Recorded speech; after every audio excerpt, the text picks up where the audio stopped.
Hai, kita ketemu lagi di YouTube channel Miss Sari. Siapa yang kemarin ikutan UNSW Info Day? Nah, di situ saya sharing banyak sekali tentang bagaimana memulai kuliah PhD.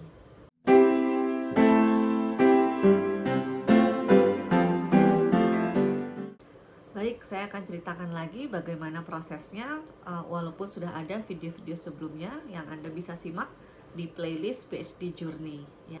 Ketika itu memang saya tidak sekedar mau PhD, kuliah PhD ini biar keren, enggak, tidak itu. Tapi memang saya punya suatu pertanyaan dan ketika saya mencoba buat riset, eh itu banyak sekali gitu loh. Jadi saya mencoba buat riset dan ini ternyata belum terjawab gitu. Akhirnya saya berpikir coba tanya sama rekan-rekan yang senior.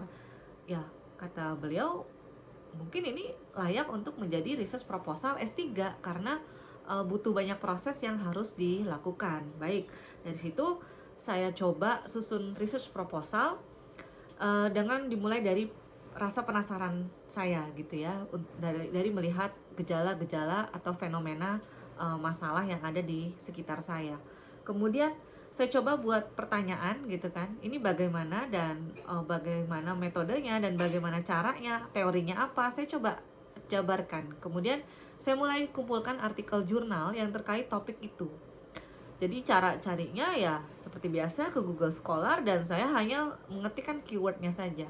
Jadi artikel jurnal yang saya temukan, asalkan judulnya mirip-mirip atau abstraknya ya sepertinya mendukung, saya langsung download aja, belum saya baca ya karena itu membutuhkan banyak waktu. Jadi klik klik klik klik dan simpan, download aja. Kemudian ketika saya selesai bekerja, selesai ya mengurusi rumah tangga gitu ya, karena saya juga ibu bekerja yang punya 2 anak. Jadi setelah anak-anak saya tidur, saya mulai buka laptop dan saya mulai mencicil bacaan. Jadi saya baca itu artikel-artikel jurnal dan saya highlight kalimat yang pentingnya. Sehingga ketika saya mulai menyusun research proposal, itu ditambahkan dengan kutipan-kutipan dari artikel yang saya baca. Nah, pada saat itu ya saya melakukannya di atas jam 10 malam atau sebelum subuh saya melakukan itu dan memang harus persistence gitu loh, rutin aja membaca dan meng-highlight. Kenapa? Karena kalau kita download satu langsung dibaca, saya rasa Anda kurang efisien ya. Jadi lebih baik Anda kumpulkan dulu yang banyak, 5, 6, 7, 8, 9, 10 artikel baru Anda baca pelan-pelan. Dan ini juga ternyata yang dilakukan oleh maestro kita gitu ya, sastrawan kita yaitu Andrea Hirata. Beliau ketika membuat Laskar Pelangi itu yang lama adalah risetnya, jadi yang lama adalah membacanya, mencari informasi daerah situ, mencari informasi tentang kebiasaan orang di sana dan lain-lain, baru beliau menulis. Jadi ketika beliau bilang risetnya yang lama dan menulisnya yang cepat. Nah ini juga yang saya rasakan. Jadi ketika saya membaca sudah banyak sekali artikel jurnal, lebih dari 10 artikel, kemudian ketika saya susun itu rasanya cepet banget, nggak nyampe seminggu gitu udah jadi gitu ya, 6 halaman. Kemudian karena saya ini bukan pakar di bidang itu dan S1 S2 saya tidak menyinggung topik itu, maka saya merasa perlu banyak belajar dari orang yang pakar, dari orang yang tepat, sehingga saya coba kulonuon gitu ya, ibaratnya saya mencoba approach profesor-profesor di bidang ini. Saya mencoba cari tahu mereka lewat pelatihan, lewat workshop, lewat seminar. Ketika lagi seminar atau workshop, kita harus aktif gitu tanya. Tanyanya memang sesuatu yang kita pingin tahu. Jadi saya bisa sebut caper gitu ya, caper akademis gitu. Saya coba tanya dan akhirnya beliau tahu kan muka kita bagaimana. Sehingga ketika beliau turun dari panggung, selesai misalnya sedang coffee break atau sedang itulah ya break gitu ya, selesai acaranya saya coba approach gitu kan. Prof, saya tadi yang bertanya, nama saya Sari, lalala gitu. Saya minta kontaknya dan akhirnya dikasih oleh sekretarisnya dan coba minta janji bertemu dan minta sharing informasi gitu ya, sharing pengetahuan sih lebih tepatnya gitu. Jadi saya bawa proposal saya yang 6 halaman itu, kemudian beliau akan kasih saran gitu kan. Ada yang misalnya harus dikurangin, ada yang harus ditambah. Jadi info-info dan masukan dari beliau-beliau ini, dari para pakar ini, saya langsung masukkan ke proposal saya. Dan caranya adalah kita langsung tulis kreditnya ya. Jadi siapa yang mengatakan ini saya tulis beliau-beliau ini ya, para profesor di bidang linguistik ya. Kemudian ketika itu saya mulai mencari supervisor ya. Saya coba gaungkan ke teman-teman, saya bilang ini adalah kampus window shopping. Maksudnya apa sih window shopping ya? Kan laptop kita kalau kita buka internet banyak windownya ya, banyak tabnya gitu. Jadi kita memang perlu spend time ya, kira-kira 1 minggu, 2 minggu, 1 bulan nggak masalah, kita cari aja. Jadi saya coba cari kampus, emang dari awal saya pengennya Australia. Saya coba cari kampus pertama adalah Melbourne, Monash, Macquarie. Kemudian saya coba ke kampus yang di Amerika, Michigan, University of Michigan. Saya coba lihat-lihat Leiden gitu ya, di Belanda. Itu kita cari aja supervisor.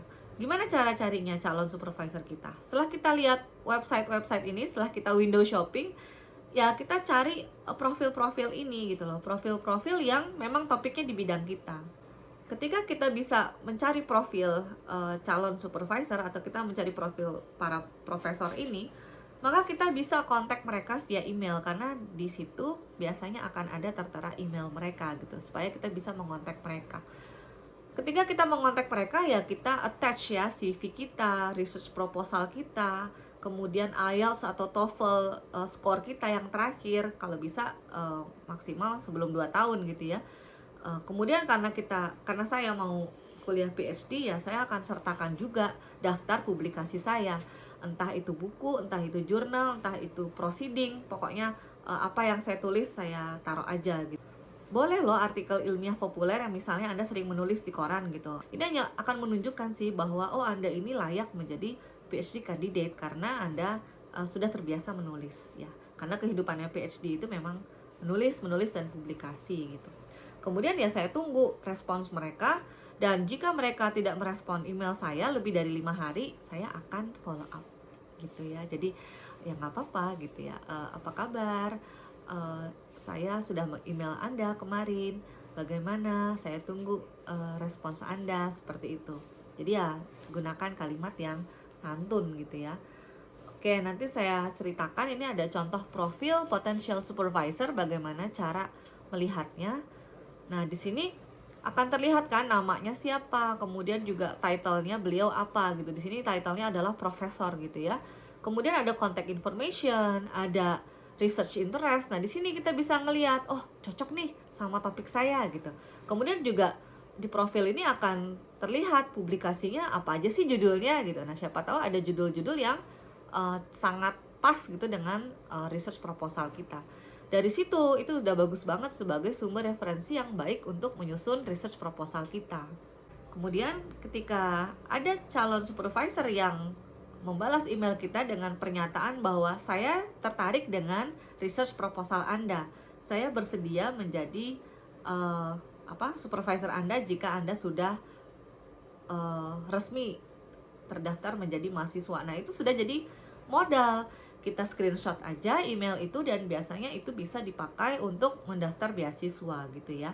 Contohnya teman saya di beasiswa AS itu bisa menggunakan screenshot itu. Dan saya juga waktu LPDP, karena saya ambil skemanya adalah TNI PNS Polri.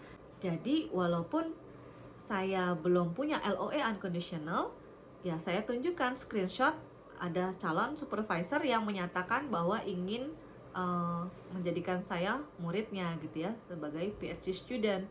Nah, kebetulan saat itu saya punya dua screenshot email yang menunjukkan 2 profesor setuju atau bersedia menjadi supervisor saya. Nah, untuk mendapatkan calon supervisor ya jangan hanya mencoba satu kampus gitu. Jadi Anda harus sebar research proposal Anda ke beberapa kampus, beberapa calon supervisor. Kenapa? Karena belum tentu semuanya bersedia. Walaupun itu mungkin topiknya profesor itu gitu, belum tentu dia mau mengajak kita sebagai PhD studentnya. Karena saya pernah beberapa email saya terima, yang satu alasannya dia sudah tidak fokus pada topik ini gitu, dia sedang mengembangkan proyeknya dengan topik yang lain gitu kan. Kemudian ada juga yang menjawab, maaf saya sudah penuh kuota untuk tahun ini, jadi Anda boleh cari yang lain gitu, profesor yang lain. Nah itu umum banget gitu loh, itu umum bahwa kita ditolak gitu kan, itu sangat umum. Nah kalau memang Anda mencoba satu kampus dan langsung satu berhasil, ya itu rezeki Anda gitu ya. Jadi terus aja di maintain. Setelah punya itu, research proposal sudah, calon supervisor sudah, nah Anda coba beasiswa gitu. Kalau ada pertanyaan, yang mana sih duluan sebenarnya, daftar university dulu atau daftar beasiswa dulu? Nah, saya mau tanya balik ke teman-teman, Anda mau daftar apa? Anda mau daftar LPDP? Kalau LPDP ada syaratnya, harus ada LOE unconditional, ya artinya Anda harus mendaftar ke kampus dulu kan? Anda harus punya dulu LOE unconditional. Tapi kalau misalnya seperti teman saya AAS, dia tidak wajib ada LOE unconditional, maka dia boleh dong mendaftar beasiswa dulu, baru dia mencoba mengusahakan mendapatkan LOE unconditional alias mendaftar kampusnya. Jadi semua itu kembali pada keadaan masing-masing. Jadi saya selalu ditanya seperti itu, yang mana yang duluan dilakukan? Ya, kenapa nggak keduanya? Menyiapkan diri untuk eligible di kedua hal. Menyiapkan diri eligible di kampus dan menyiapkan diri eligible di beasiswa kalau Anda mau mencari beasiswa. Seperti saya dulu, ketika saya mau mencoba eligible di kampus gitu kan, tapi karena skor IELTS-nya kurang, ya saya coba beasiswa dulu, dan kebetulan syaratnya tidak mewajibkan itu ya. Alhamdulillah akhirnya dua-duanya saya coba berusaha untuk mendapatkan syaratnya lengkap. Ya alhamdulillah ternyata dua-duanya bisa dilakukan gitu secara bersamaan. Jadi sekali lagi tergantung Anda masing-masing gitu. Dan saya doakan teman-teman bisa mendapatkan calon supervisor yang oke gitu loh. Taunya oke gimana ya? Kita coba dulu, kalau ada yang tertarik sama penelitian kita coba bangun komunikasi dengan mereka gitu ya. Kalau Anda merasa nyaman, ya semoga kedepannya juga lancar. Oke, gitu aja ya dari saya. Semoga berhasil.